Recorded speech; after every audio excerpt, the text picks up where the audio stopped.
jí má sùn. We have good news. We have good news. We have good news. We have good news. We have good news. Good news. I can't keep calm. I need to share this with you, warriors. Ẹ̀yin ìyá àti bàbá Floridas. Look at this. Ẹ bá mi gbá word yẹn. Manager. Good news. Àwọn mẹ́ta ló dẹ̀ gba frame mi lálẹ́. Mo ń bọ̀. Àwọn mẹ́ta ló gba frame mi lálẹ́ tí mo mọ̀ o. Mi ò wá mọ̀ bóyá other people náà gba frame. Àbáwọn mẹ́rin. Àbáwọn mẹ́rin. I know Honorable Speaker of Lagos State, White Money, and Obashe Tomaku. Àwọn tí mo mọ̀ tán gba irú frame mi nìyẹn. Award ọba dà.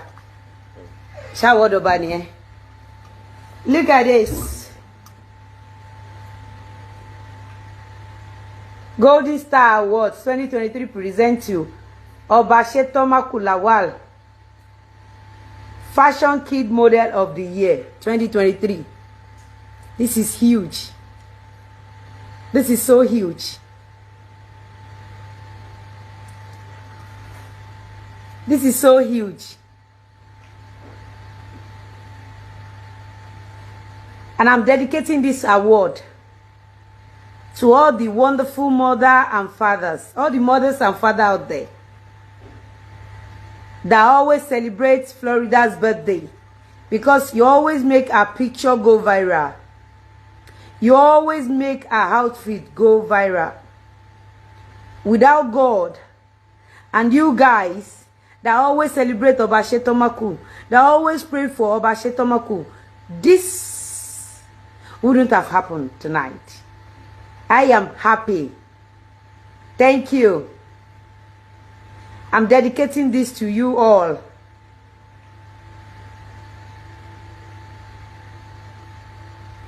Florida is born to rule. The sky is a starting point. The sky is a limit.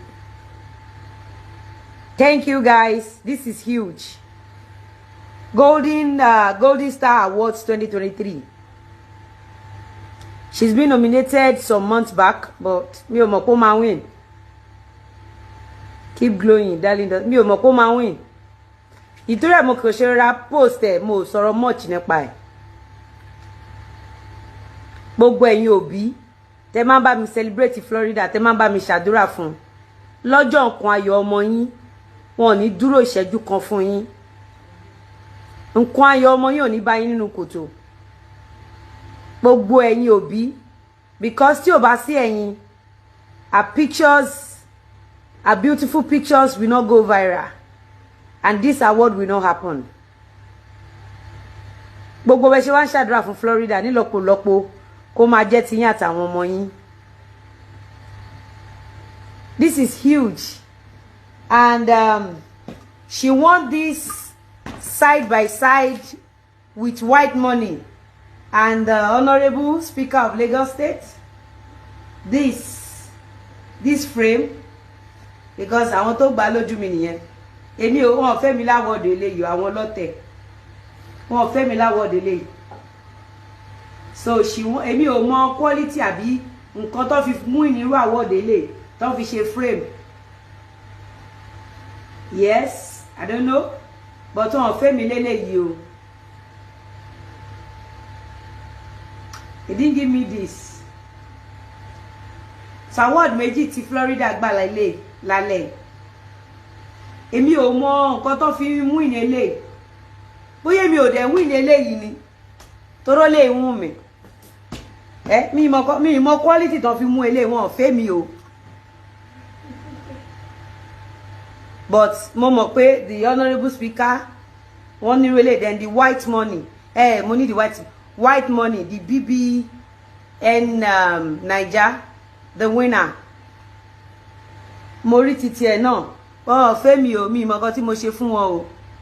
Wọ́n fẹ́ mi léléyìí o.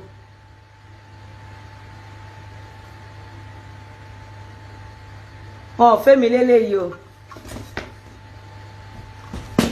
kí n tún fi hàn yín sí òǹrè here wọn ò fẹ́ mi lélẹ́yìí o èmi rò bóyá kò ní win so torí ẹ̀ ni mo ṣe press ẹ̀ ìtọ́ ẹ̀ mo ṣe pariwo ẹ̀ jujujujujujujuju because I don't know maybe she's gonna win or not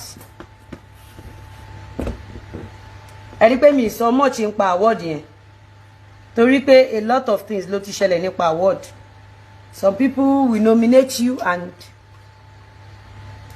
so guys thank you mi ò jealous mo ní mi ò hàn fún èmi ò dẹ̀ mọ̀ ìgbà tí wọ́n celebrate tí wọ́n nominate ele I don't know why they are not giving me and I may sue Golden Star Award I may sue them I don't know why they don't give me frame I don't know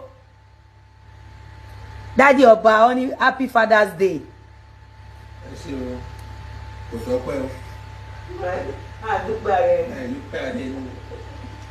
gbogbo ẹ̀yin màmá pátápátá tẹ́ máa celebrate Ọba mo fi ọlá ẹni tó jẹ́ Father's Day mo fi tọrọ àlùbáríkà fún gbogbo àwọn ọmọ yín mo fi tọrọ oore fún gbogbo àwọn ọmọ tó tara yín jáde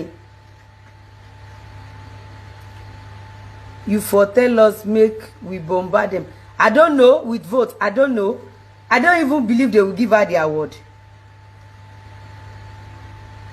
gbogbo ẹ̀yin ìyá pátá tẹ́ pé tó bá ti ṣe birthday báyìí ìjọba mi gbé fan ní kàríkà bá mi sete ìyẹn fan tó bá ti ṣe birthday báyìí I remember during our first year birthday gbogbo outfit Florida ló go viral ẹ̀yin bẹ́ẹ̀ náà máa gbé sí ní kó wá ṣe àríkẹ́ wá ṣe jọ ngbà tí ó bá ṣe first year birthday àwọn pictures ẹ̀ go viral àwọn aṣọ olówó ọ̀nà mo rántí pé ó wọ onion aṣọ òkè àbí pẹ̀lú gèlè fan okay but the 2-year birthday too second year birthday yìí ó go viral so mo fẹ́ kẹ́ mọ̀ gbogbo ẹ̀yin màmá nílé that your daughter Ọba Ṣetánmákù fòpin sẹ́gàn mi Ọba Ṣetánmákù ṣe ìfún mi tán one Fashion Kid Model of the Year. Wow. And this is so huge. Ní fún àwọn ọmọ yín ṣàwátì. Àwọn ọmọ yín wọ́n ní ròkú wọn wá bá yín nílé. Gbogbo èròkérò tọ́ta bá gbà lórí ọmọ yín á padà sí wọn lórí.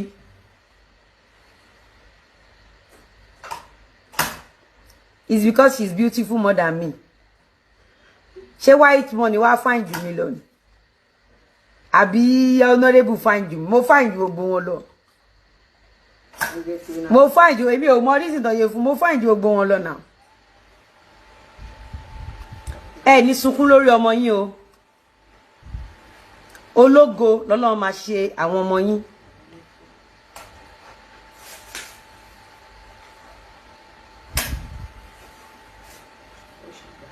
ológo lọ́lọ́run máa ṣe àwọn ọmọ yín.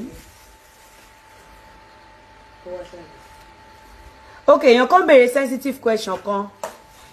If you want Florida to be ambassador of your company, I don't know, it depends on your product. It depends on your product.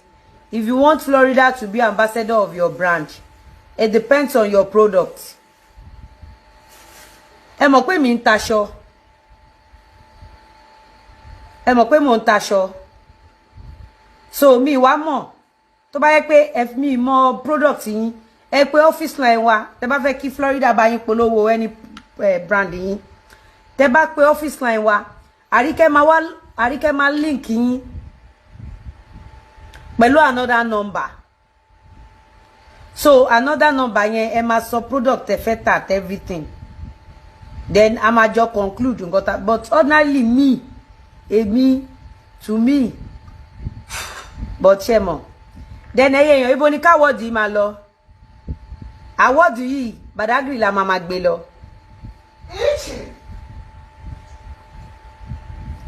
Badagry la fẹ́ máa gbé award yìí lọ lálẹ́. You love my dressing.